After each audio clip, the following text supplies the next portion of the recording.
So we see a lot of similarities between this little horn that comes out of this Grecian Empire, out of Alexander the Great, and the last little horn we spoke about in Daniel chapter 7. The difference is this little horn is going to prefigure Antiochus Epiphanes, who is a type and shadow of the Antichrist to come.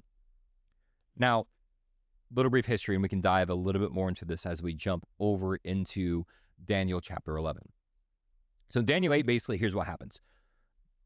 Alexander rides upon Persia. He destroys the Persian Empire. He expands his territory all the way over into Babylon itself, and I think there was even some forays into India as regards that. But when he dies, he has no heir, really, that can take the throne. And so they ask him, who do you give the Grecian Empire to? And he said, we'll give it to the strong.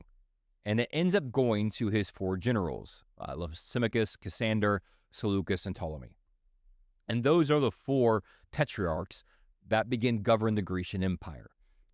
When we get to the Bible, though, we don't really care so much about the 4. We care about 2 of them, because that's really what things get centered on.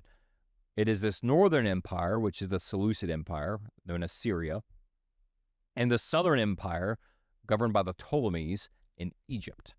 And it's Israel that sits in between Syria and Egypt. Israel's here in the center. They get caught in the crosshairs in these battles.